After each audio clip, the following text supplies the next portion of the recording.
Hi everyone, welcome to the channel The 99 Percentile Club. I'm Dr. Nishant Gupta और आज के session में हम लोग डिस्कस करेंगे a very good LR set. So, here is the set on your screen. I would want you to pause the video and try this set. Once you are done solving this set, you can try the questions. Here are the questions. Again, pause the video and solve the questions. I hope you must have tried this by now. So let's discuss this set. This set says a construction company had to do 10 projects, namely P1 to P10, which are not necessarily sorted in the order of their priority in the month of November.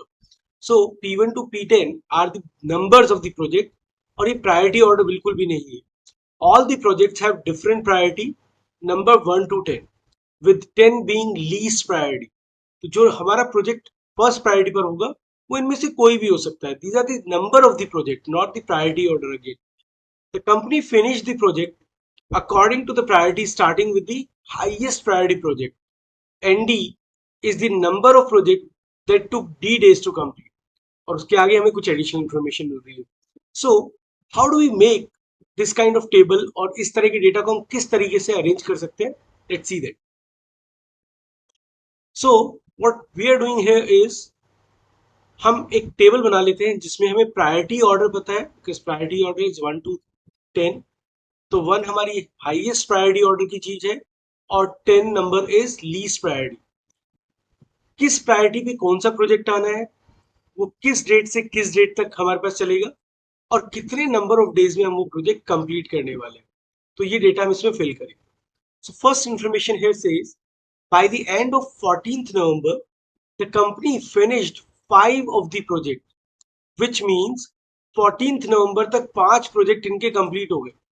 इसका मतलब हुआ कि जो हमारा next project होगा, six project जिसको हम बोल रहे हैं, सिक्स प्रायोरिटी ऑर्डर का जो भी हमारा प्रोजेक्ट होगा, that will start from 15th of November. तो उसकी डेट हो जाएगी 15, क्योंकि हमारे 14th नवंबर तक 5 प्रोजेक्ट कंप्लीट हुए. ओके, तो फिफ्थ प्रोजेक्ट का एंड डेट 14 होगा और सिक्स प्रोजेक्ट का स्टार्ट डेट 15 हो जाएगा. The fifth project took 4 days to complete. अगर किसी प्रोजेक्ट को 4 दिन लग रहा है और 14th को एंड हो रहा है, that mean that started on 11th and it will take 4 days. We don't know ये प्रोजेक्ट कौन सा है, इसके बारे में अभी हमारे पास कोई इन्फॉर्मेशन नहीं है. Here P1 project take 5 days and has a priority rank of 8. तो जो हमारा 8 प्रायोरिटी रैंक का प्रोजेक्ट है दैट इज P1 और उसको हमें 5 days लगने हैं. उसको कंप्लीट करने के लिए we need 5 days. Also P10 take longer time to finish as compared to P2. तो हमें P10 के लिए number of days required will be more than P2. ये हम यहाँ पर नोट कर लेते. P3, P4, P7, P8, P9 together takes 11 days to complete. अब देखिए P3, P4, P7, P8 and P9 are 5 projects. तो अगर हम बोल रहे हैं 3, 4, 7, 8 and 9 टुगेदर टेक्स 11 days. और हमें ये भी बताया गया था कि जो प्रोजेक्ट्स हैं वो इधर टेक 2, 3, 4 और 5 days टू कंप्लीट. यहां पर अब देखिए हमारी सेकेंड इंफॉर्मेशन थी, ईच प्रोजेक्ट विल टेक इधर 2 और 3 और 4 और 5 days टू कंप्लीट. और जो भी प्रोजेक्ट हम स्टार्ट करेंगे इट कैन नॉट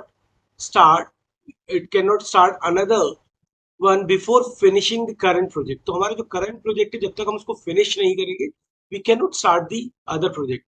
सो अगर हमारे 5 प्रोजेक्ट्स 11 डेज में होते हैं, इसका मतलब हुआ कि हमारे कोई 4 प्रोजेक्ट्स 2 डेज में होंगे यहाँ पर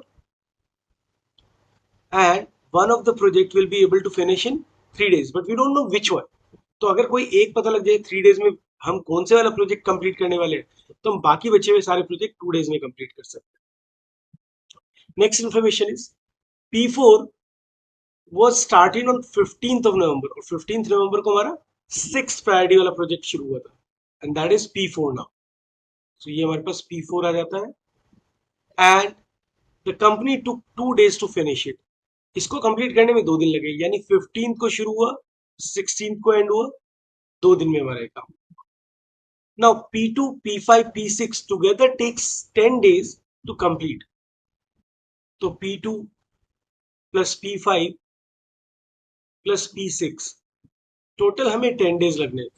अब अगर हम 2, 3, 4 और 5 के कॉम्बिनेशन से 10 बनाना चाहते हैं, तो हमारे पास पहली पॉसिबिलिटी है कि हम 2 प्लस 3 प्लस 5 करें, एक तरीका है। It can be 2 plus 4 plus 4, ये भी एक तरीका है। It can be 3 plus 3 plus 4। इसके अलावा हम 5 को 2 बार नहीं ले सकते, अदरवाइज 3 प्रोजेक्ट हमारे कंप्लीट नहीं होंगे। और 4 को अगर हम 2 टाइम ले रहे हैं तो हमें 2 लेना होगा, 3 को हम 2 टाइम लेते हैं तो एक 4 लेना होगा, और 2 को 2 टाइम लेकर हमारे पास प्रोजेक्ट कंप्लीट नहीं होंगे, 10 डेज कंप्लीट नहीं होंगे। तो हमारे पास यही 3 पॉसिबिलिटीज है। एक इंफॉर्मेशन और हमें मिलती है, no 2 consecutive project were completed in the same number of days. अब आप ध्यान दीजिए, अगर हमारे पहले 5 प्रोजेक्ट 14 डेज में हुए, जिसमें से 5th प्रोजेक्ट टुक 4 डेज, तो हमारे पहले 4 प्रोजेक्ट 10 डेज में कंप्लीट हुए होंगे। और हमारे पास कोई भी प्रोजेक्ट या तो 2 दिन में, या 3 दिन में, 4 या 5 दिन में कंप्लीट होता है। अगर मैं चाहता हूं कि मेरे 4 प्रोजेक्ट 10 दिन में कंप्लीट हो, so the only possible case is ये 2, 2, 3, 3 वाला केस हो जाए, यानी कि 2 प्लस 2 प्लस 3 प्लस 3। लेकिन हमें ये भी पता लग गया कि हमारे कोई भी 2 कंसेक्यूटिव प्रोजेक्ट हमारे सेम नंबर ऑफ डेज में कंप्लीट नहीं हुए, विच मीन्स या तो 3-2-3-2 वाला ऑर्डर होगा, या 2-3-2-3 वाला ऑर्डर हो जाएगा। Now P5 and P7 are completed in the equal number of days. तो P5 इधर है हमारे पास और P7 इधर है। तो P7 या तो 2 हो सकता है या 3 हो सकता है, मतलब 2 और 3 इसमें भी है। इसमें 2 और 3 वाला केस नहीं बनेगा, और इसमें 2 वाला केस नहीं बनेगा। Still we don't have any data for this. अभी हम आगे चलते हैं इसमें। Now project with a priority ranking of 3 days 3 takes 3 days to complete and it was started on 6th of November. तो हमारा जो थर्ड प्रायोरिटी का प्रोजेक्ट है, इट टुक 3 days। तो इसको 3 दिन अगर लगे, तो इसका मतलब ये वाला प्रोजेक्ट हमारा 2 दिन में हुआ होगा, ये 2 दिन में रहा होगा, और ये 3 दिन में रहा होगा। And the third project started on 6th of November। ये हमारा प्रोजेक्ट 6 को शुरू हुआ, 6, 7, 8 को ये कंप्लीट हुआ, 9th को ये शुरू किया, 2 दिन में कंप्लीट हो गया होगा 10 पे। ये हमारा प्रोजेक्ट 5th को इसका मतलब कंप्लीट हुआ है, which means we started this on 4। और ये हमारा प्रोजेक्ट 3 दिन में कंप्लीट हुआ, तो ये 1 से 3 रहा होगा। तो यहाँ तक का डेटा हम इजीली अरेंज कर पा रहे हैं। इसके बाद one of the project started on 21st नवंबर। अब आप देखिए, अगर 16th को ये कंप्लीट हुआ और मेरा अगला प्रोजेक्ट 17 से 20 पर एंड नहीं होता, यानी फॉर एग्जांपल ये जो प्रोजेक्ट होगा ये 17th को शुरू होगा, क्योंकि 16th को ये एंड हो रहा है। तो अगर ये 18th को 2 दिन में कंप्लीट हो गया, तो फिर मेरा अगला प्रोजेक्ट जो भी होगा वो 21st पे शुरुआत नहीं हो सकती उसकी, क्योंकि नेक्स्ट प्रोजेक्ट जो 8th प्रायोरिटी का है उसको तो वैसे भी 5 डेज लगने हैं। तो अगर मैंने ये 18th पे फिनिश किया फॉर एग्जाम्पल, तो ये 19th से शुरू होगा, तो 20th तक कंप्लीट नहीं होगा, क्योंकि जब तक कोई प्रोजेक्ट 20th पर कंप्लीट नहीं होगा, we can not start our project on 21st। Which means कि ये जो प्रोजेक्ट है हमारा 7th प्रायोरिटी का, दिस एंडेड ऑन 20th, यानी इट टुक 17, 18, 19 एंड 20 डेज, यानी 4 दिन इसको लगे कंप्लीट करने में। और अगला हमारा प्रोजेक्ट शुरू हुआ 21st से, जिसको 5 डेज लगे, और ये एंड हुआ 25th को। दैट मीन नेक्स्ट प्रोजेक्ट जो हमने शुरू किया होगा 26 को शुरू हुआ होगा। और एक और इंफॉर्मेशन हमें मिली है, and one of the other on 29th को हमारा शुरू हुआ। तो ये 29th को अगर मुझे शुरू करना है, तो यही पॉसिबिलिटी, ये 29th को शुरू, which will and on 30th, क्योंकि नवंबर का डेटा है कंप्लीट। और 26 से हमारा प्रोजेक्ट चल रहा था, it will and on 28, which means 26, 27, 28 3 days, और इसको 2 डेज लगे। तो अगर आप ध्यान दें तो यहाँ पर हमारे पास 2 डेज वाले 1, 2, 3 एंड 4 प्रोजेक्ट्स है। तो हमारे पास देयर आर प्रोजेक्ट्स जो 2 दिन लेने वाले हैं, 2 डेज वाले 4 प्रोजेक्ट्स है। अगर हम 3 डेज की बात करें तो 1, 2 एंड 3, 1, 2, एंड 3। सो 3 डेज लेने वाले प्रोजेक्ट 3 है। 4 डेज जिनको लगते हैं ऐसे 2 प्रोजेक्ट्स हैं, और 5 डे वाला सिर्फ एक ही प्रोजेक्ट है जिसमें हमें 5 डेज लगते हैं। अब इस इंफॉर्मेशन को हम यूज करेंगे। देखिए, हमारे पास 2 डेज लेने वाले वो जो 4 प्रोजेक्ट है वो 3, 4, 7, 8, 9 में से ही होंगे, वो और कहीं नहीं होंगे। इसका मतलब हुआ कि प्रोजेक्ट 2, प्रोजेक्ट 5, प्रोजेक्ट 6 2 डेज में कोई भी कंप्लीट नहीं हो सकता, क्योंकि 2 डेज में कंप्लीट होने वाले 4 प्रोजेक्ट इन्हीं 4 में से। तो ये केस और ये केस हम हटा देंगे, विच मीन्स P5 और P7 अगर मुझे इक्वल रखना है, so the only possibility is कि ये हमारे पास 3 और 3 हो जाए। 2 तो हो नहीं सकता। दैट मीन हमारा project 3, project 4, project 8 and project 9 they ended in 2 days, and project 7 took 3 days। Same way project 5 हमारे पास लगा रहा है 3 दिन। यहां तक की कहानी हमें समझ में आ जाती है। अब एक और इंफॉर्मेशन इन्होंने दी हमें। इन्होंने लिखा when arrange in order of priority, तो P9 P8 से पहले, P8 P4 से पहले और P4 P3 से पहले, where P9 has the higher priority. और 9, 8, 4 एंड 3 प्रोजेक्ट ये सभी 2-2 दिन वाले प्रोजेक्ट है।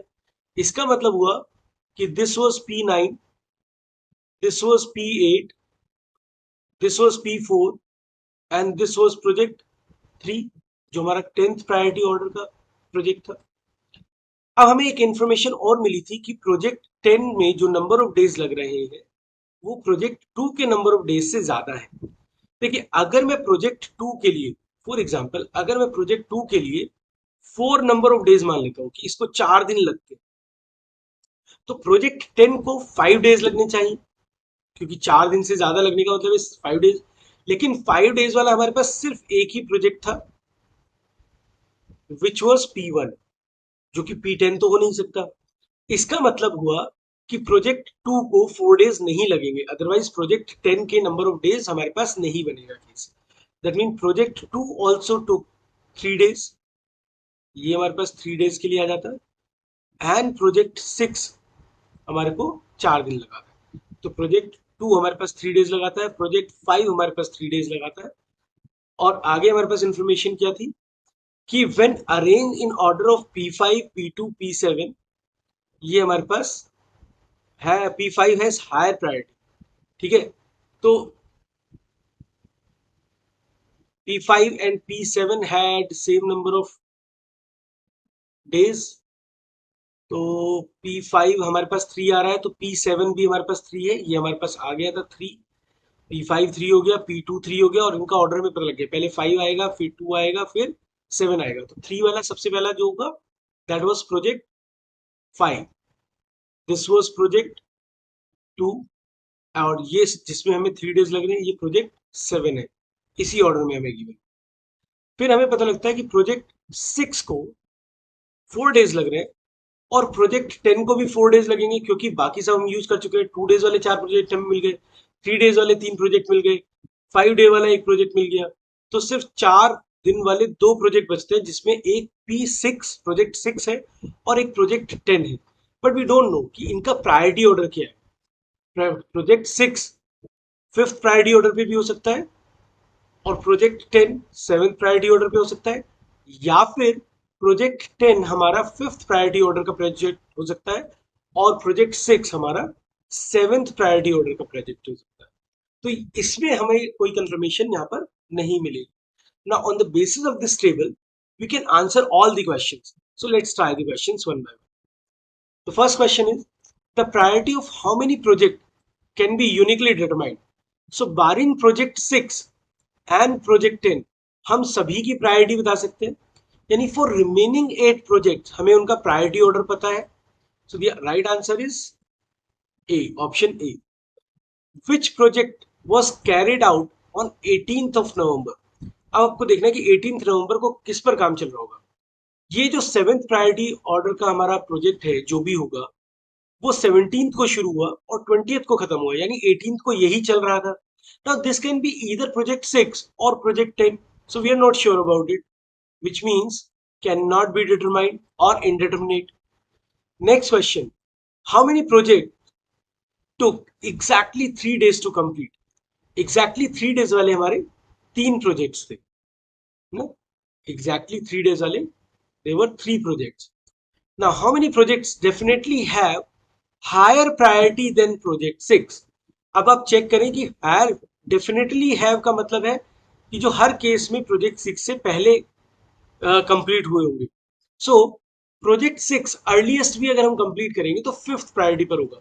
दैट मीन एटलीस्ट ये 4 प्रोजेक्ट 1 से 4 तक के ऑर्डर वाले, ये प्रोजेक्ट 6 से पहले कंप्लीट होने जरूरी है. So they have higher priority than project 6 definitely, which means there are 4 projects जिनका प्रायोरिटी ऑर्डर डेफिनेटली प्रोजेक्ट 6 से हायर है.